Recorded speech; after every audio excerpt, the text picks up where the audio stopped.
Que a vida de Jair Bolsonaro na CPI da Covid não será fácil, isso já sabemos. Quem acompanha aqui o Estadão Notícias ouviu análises de diversos especialistas nesse sentido. Entre os vários motivos para este prognóstico, um deles tem deixado bolsonaristas em apuros, o chamado Fator Renan. E vamos nos debruçar mais sobre ele neste episódio. Opositor de Jair Bolsonaro, Renan Calheiros, do MDB de Alagoas, será o relator da CPI. O desempenho do ex-ministro foi um desempenho horroroso sobre todos os aspectos. É evidente que nós vamos apurar cada fase da sua presença à frente do Ministério da Saúde.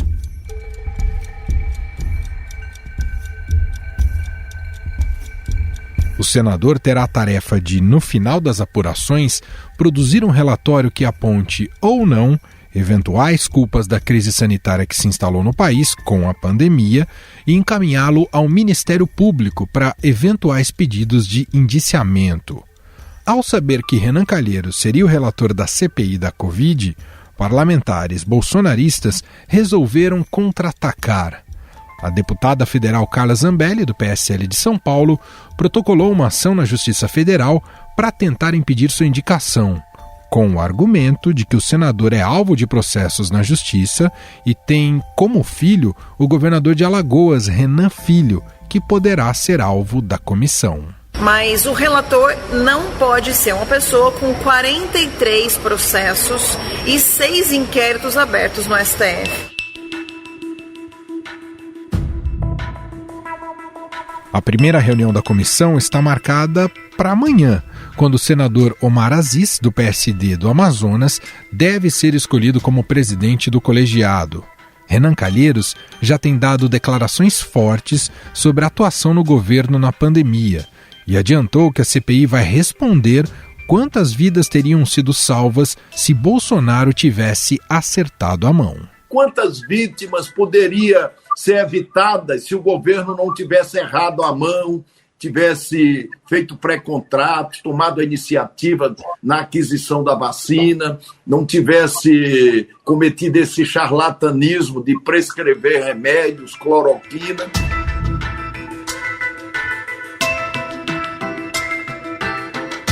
Sabendo que a indicação de Renan para a relatoria é iminente, o presidente Jair Bolsonaro telefonou para Renan Filho, governador de Alagoas e filho do senador.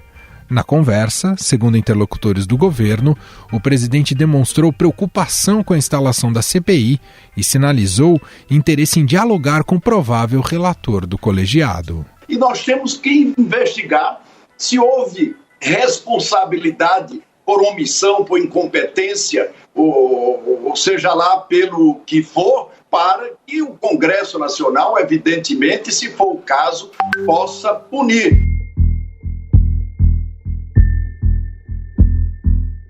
Renan Calheiros é uma daquelas figuras que estão presentes na política brasileira desde a redemocratização. Em 1990, foi eleito deputado federal pelo então PMDB, sendo escolhido como líder do governo Collor na Câmara. 4 anos depois, foi conduzido para o seu primeiro mandato como senador da República por Alagoas. E os evangélicos, que cresce em número, que cresce em fé, será um segmento importantíssimo para este desenvolvimento, para esta recuperação que todos nós queremos para o estado de Alagoas. Em 1998, devido à sua importância dentro do Legislativo, foi escolhido pelo presidente Fernando Henrique Cardoso para assumir o Ministério da Justiça. Porque um juizeco de primeira instância não pode a qualquer momento atentar contra um poder. Reeleito senador em 2002, Renan Calheiros e o PMDB decidiram apoiar o governo do ex-presidente Lula. Renan, que tem dado uma sustentação muito grande aos trabalhos do governo no Senado.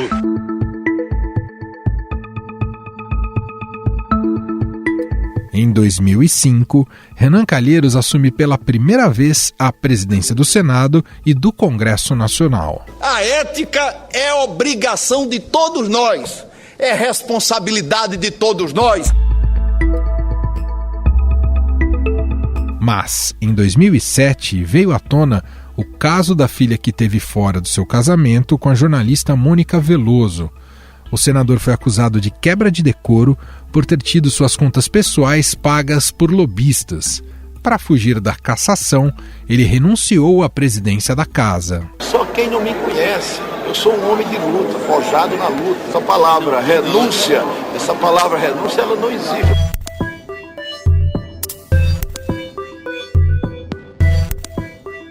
Em 2013 e 2015, Renan Calheiros é eleito novamente presidente do Senado, mesmo denunciado no Supremo Tribunal Federal por desvio de dinheiro público, falsidade ideológica e uso de notas fiscais falsas.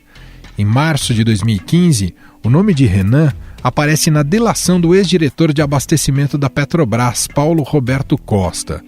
Segundo ele, o senador recebeu propinas em contratos da empresa. Com isso, Renan Calheiros se tornou alvo de 8 inquéritos no âmbito da Lava Jato. Caça às bruxas aconteceu na França, com o estabelecimento do regime de terror. Durante vários anos, as boas intenções foram superadas pelo fanatismo alucinado de falsos pregadores. Durante o processo de julgamento de impeachment da ex-presidente Dilma Rousseff, Renan manteve sua posição em segredo até a votação no plenário do Senado, quando votou favorável ao afastamento. Afastar a presidente da República é constitucional. Pode afastar na forma da Constituição e da democracia? Pode. Em 5 de dezembro de 2016, o ministro do STF, Marco Aurélio Mello, decidiu por liminar afastar Renan Calheiros do cargo da presidência do Senado, por causa de denúncias de corrupção. Ao tomar uma decisão para afastar 9 dias do término do mandato um presidente do Senado Federal, chefe de um poder, por decisão monocrática, a democracia, mesmo no Brasil, não merece esse fim. 2 dias depois, o STF decidiu manter Renan Calheiros no cargo de presidente do Senado, mas não podendo assumir a presidência da República na linha sucessória.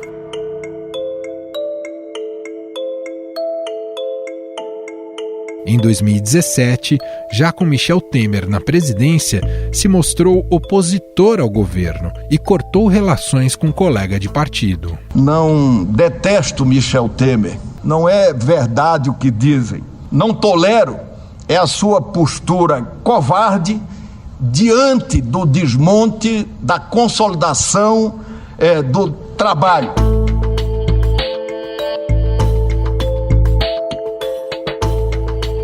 Nas eleições de 2018, Renan Calheiros foi eleito novamente para o cargo de senador do estado de Alagoas. Renan concorreu novamente à presidência do Senado, porém desistiu da sua candidatura e abriu espaço para a vitória do senador do Amapá, Davi Alcolumbre. Para demonstrar que esse processo não é democrático, eu queria lhe dizer que o Davi não é Davi, o Davi é o Golias. Ele é o novo presidente do Senado e eu retiro a minha candidatura, porque eu não vou me submeter. Afinal, que Renan Calheiros podemos esperar na relatoria da CPI da Covid? Para responder a essa e outras questões, convidamos o repórter especial do Estadão e colunista da Rádio Eldorado, Marcelo de Moraes. Olá, Marcelo, tudo bem? Salve, Emanuel, tudo bem? Vai ficar quente aqui agora a CPI, viu? Tá começando a CPI, essa semana promete, essa e as próximas semanas prometem. Marcelo, por que o Palácio do Planalto, o presidente Jair Bolsonaro e os bolsonaristas têm tanto medo do Renan Calheiros?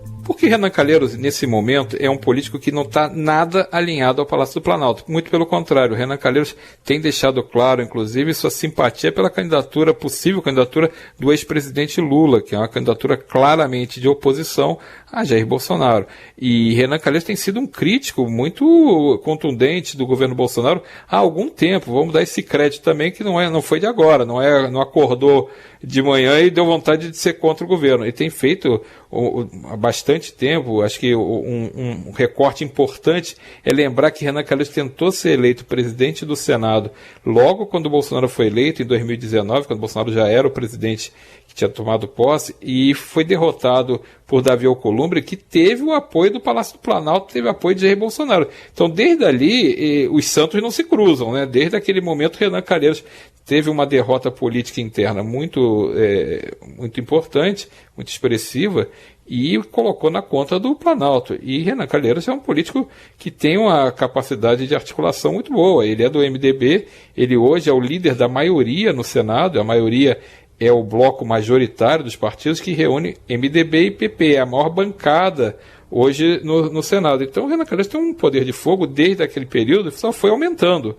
Hoje ele conseguiu se qualificar para ser indicado pela bancada para ser o relator da CPI, porque é um cargo que é estratégico, um cargo que é importante para o MDB e para a bancada do MDB no Senado, para mostrar sua força. Então o Renan Calheiros, nesse momento, é um político que tem muita bala na agulha, muita força política, e como não está alinhado ao Planalto, e tem feito bastante, tem deixado bastante claro que acha que houve muito problema na condução da pandemia por parte do governo, e não precisa ser nenhum iluminado para perceber isso, tem muito problema, o número de mortes é gigantesco, a gente está começando a chegar perto de 400 mil mortes, então ele vai dar um tom na investigação, embora ele diga que não vai perseguir ninguém, não quer...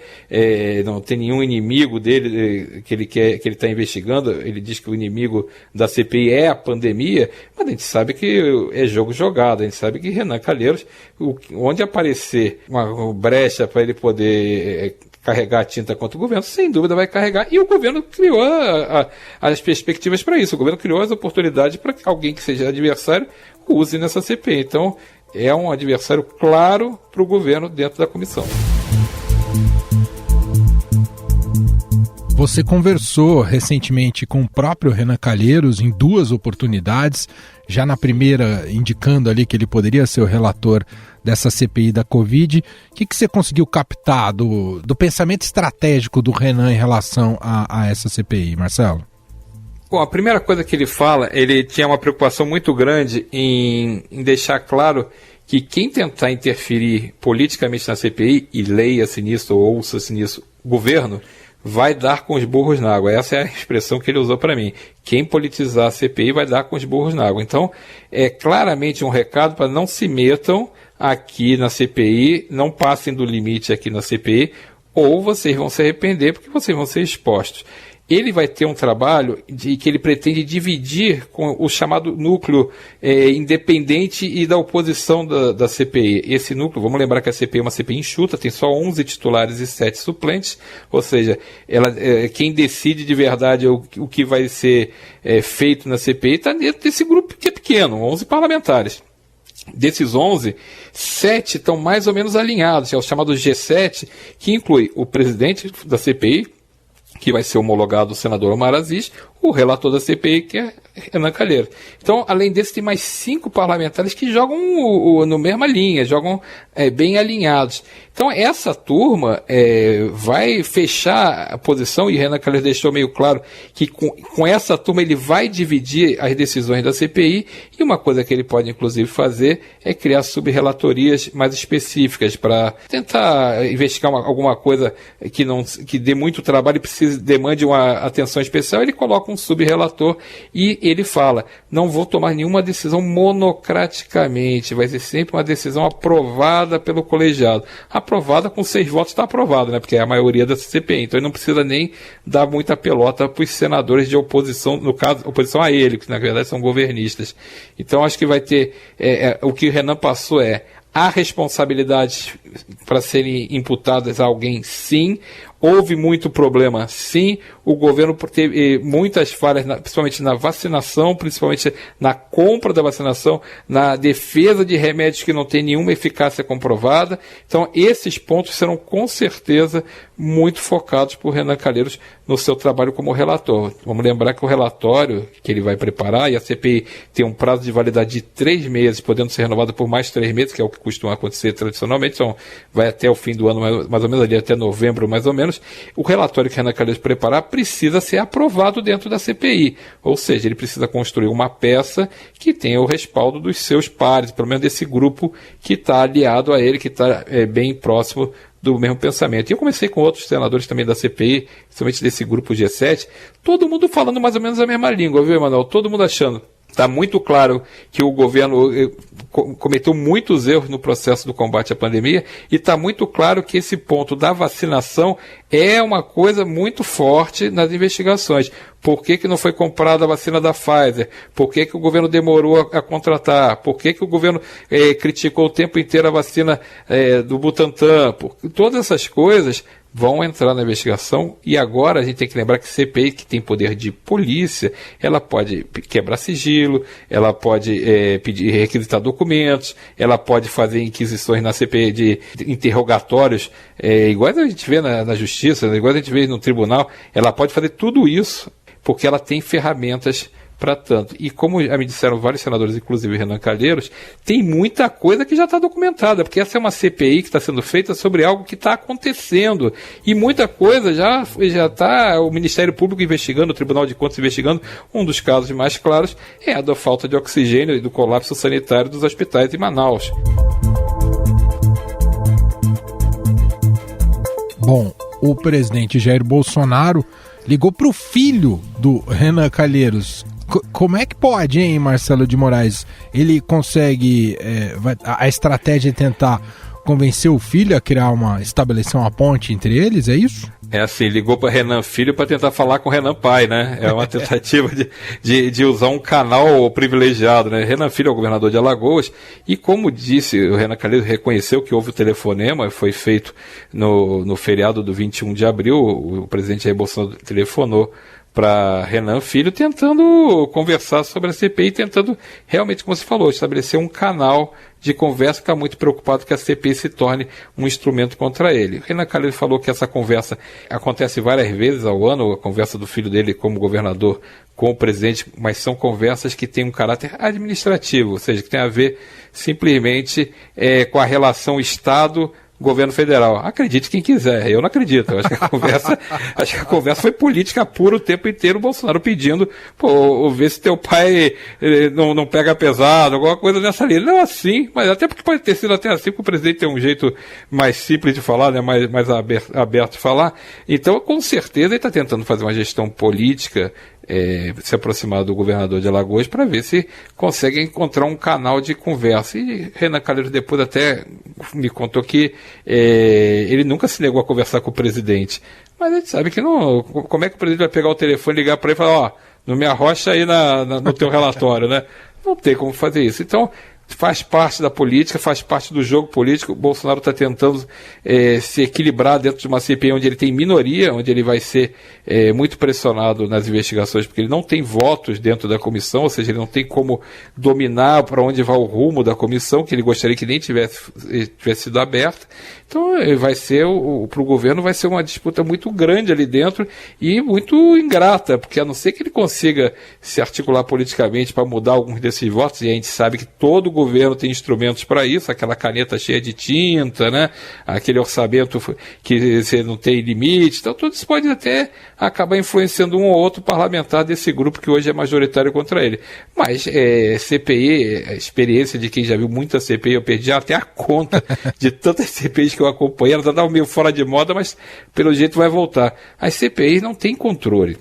a opinião pública conduz a CPI. Se você tem uma revelação bombástica, um documento, um depoimento muito quente, não tem como você tentar tutelar para onde vai. É como se você quisesse, sabe aquela história de colocar um ciclone dentro de uma garrafa, né? Não consegue.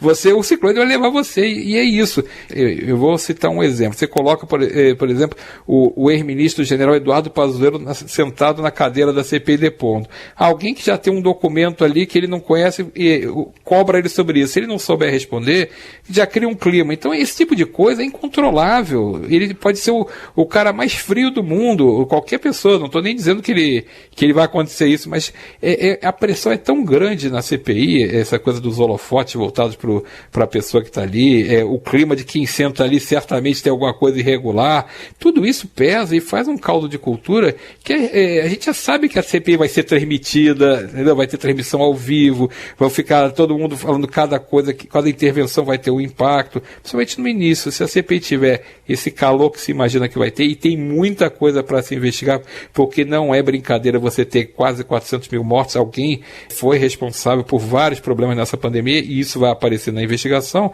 Claro que isso dá um tom que talvez inédito a uma CPI, esse tom emocional. Você tinha muita CPI que investigava corrupção, erros de administração, coisas que não deveriam ter sido feitas, mas essa não, essa está investigando como foi feito o combate à pandemia e que já produziu quase 400 mil mortes. Então é uma coisa que fala diretamente com a emoção das pessoas. Vai ser difícil você esperar uma racionalidade nesse trabalho diante de um clima desse. E político, a gente sabe como que funciona, né? Político, quando abre a geladeira de noite, acende aquela luz, ele começa a dar entrevista, né? Então a gente sabe que ligou um holofotezinho ali, um refletorzinho, a turma se transforma e começa a falar, começa a questionar, vira todo mundo fica valente, tem muita gente ali que se transforma em Sherlock Holmes. Então é um clima diferente de tudo que acontece dentro do Congresso. E olhando para a figura do Renan Calheiros, Marcelo, ele não está muito acostumado a ter esse papel do promotor, do relator. É alguém que também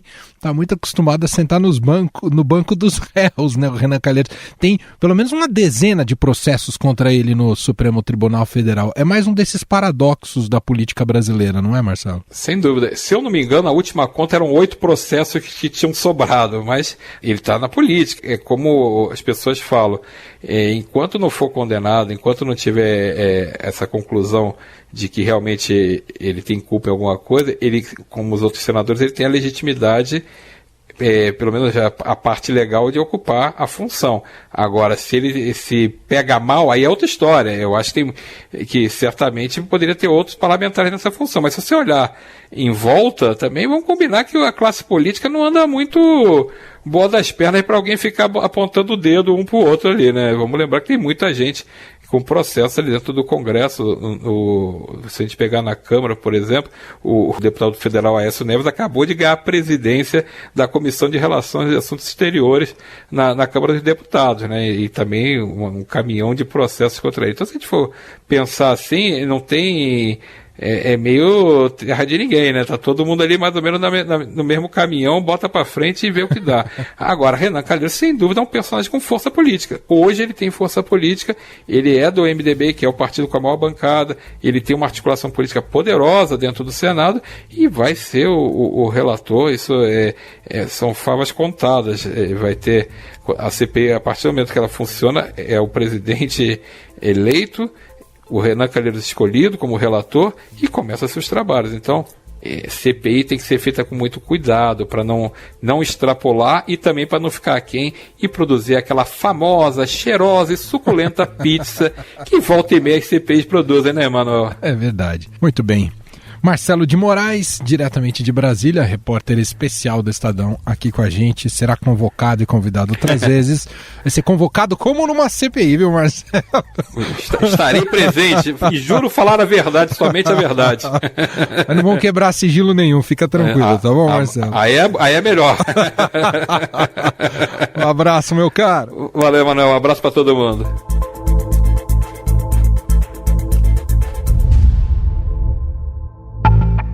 Estadão Notícias. E este foi o Estadão Notícias de hoje, segunda-feira, 26 de abril de 2021. A apresentação foi minha, Emanuel Bonfim. Na produção e edição, Gustavo Lopes e Ana Paula Niederauer. A montagem é de Moacir Biasi e o nosso diretor de jornalismo, João Fábio Caminoto. Escreva aqui pra gente, podcast@estadão.com. Um abraço para você, uma excelente semana e até mais. Estadão Notícias. Vivemos em constante transformação e para ajudar as empresas a estarem conectadas com pessoas, nós criamos o Estadão Blue Studio, uma nova operação dedicada para criar soluções publicitárias inovadoras e orientadas à performance. O Estadão Blue Studio entrega projetos customizados, branded content, publicações e uma série de eventos consagrados pelo mercado. Não importa o tamanho do seu desafio, para nós, sempre existe uma boa solução. Estadão Blue Studio, conteúdo de alta performance.